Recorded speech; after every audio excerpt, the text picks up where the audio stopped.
General Bikram Singh, your reading of this. After all, we are dealing with the Chinese.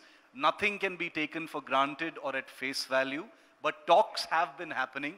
As a military man, as a former Chief of Army Staff, how do you see this? It's 10 months since this whole thing began, and today we have a statement saying small steps have been taken towards a structural disengagement. Shiv, thank you firstly for the invite to be here. This is the fourth conclave that I'm attending. The first one I attended as the chief, and then three, after I superannuated. A very interesting, very contemporary, subject you've chosen. What has happened in Eastern Ladakh, to my way of thinking, is on account of the Indian government having taken up the gauntlet. Because in the past, we had been very timid with regard to China. And whenever Chinese came into our area, the issues were resolved essentially through diplomatic and military channels. And that continued. I think this is the first time after a very, very long time that we looked into the eyes of China and mobilized our resources to take on Chinese challenge. So given the fact that we have challenged Xi Jinping and his military, I think the costs were very high for Xi Jinping. So one of the reasons I feel at the strategic level is the strategic costs, the political costs, which Xi Jinping realized that should China continue with the stalemate, it will not augur well for its reputational, image. As far as reputational, I would say, accruals it has had so far. And it's already having a large number of countries which are peeved with its BRI project and other projects, and the way it has been behaving through its expansionist policies. Now, coming on to the Eastern Ladakh, I feel we need to move ahead with cautious optimism. We cannot afford to take China at face value. We should continue. It's a good beginning, a good start, but I suppose we got to manage the risk at the strategic, operational, and tactical levels.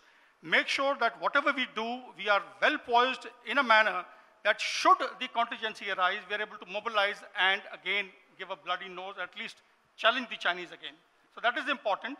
And along with this, I personally feel we should continue with our other initiatives which are there to augment our combat part and to make sure we do not allow the Chinese to try this misadventure again as far as we are concerned. General Singh, one of the reasons why people continue to be skeptical as far as such agreements is concerned is because these kinds of agreements have happened in the past, even in the last 10 months.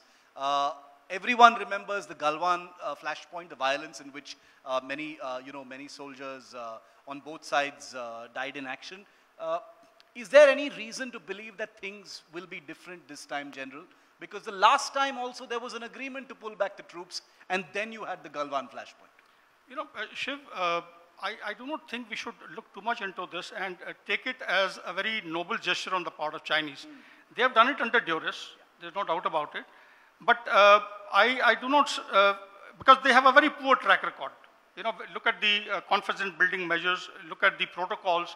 They have always actually dishonored these. If you see right from 1993 when the Peace and Tranquility Accord was signed, they've consistently dishonored the protocols and the confidence building measures. So given their poor track record, I think we need to be very cautious. The other thing which I feel is that the leadership of the PLA is very poor. Let me also bring out this aspect. And it's been actually proven there are a large number of studies that have been carried out by the United States. And I, being a graduate of the US Army War College, I am in touch with my professors over there who keep sending me a lot of material. And let me tell you that the Chinese leadership perhaps was under tremendous pressure. They could not have continued. Unlike our leadership, which is used to fighting in such hazardous conditions, in high altitude areas, extreme cold conditions, our people who have drawn blood, each leader, starting from an officer, JCO, NCO, and even our Jawans, they are accustomed to facing such privations on the battlefield. Chinese aren't. That has been another factor because Xi Jinping knows that should he try anything which is, he gets into an ugly situation, he is going to actually lose out badly. And therefore, given the fault lines in China, which are there on the domestic front, on the external front, I think it's the right thing that Xi Jinping has done. And let me tell you, this couldn't have come from the military. Given the very fact that this has continued for 10 months, the entire decision-making in this regard is being undertaken at the political level.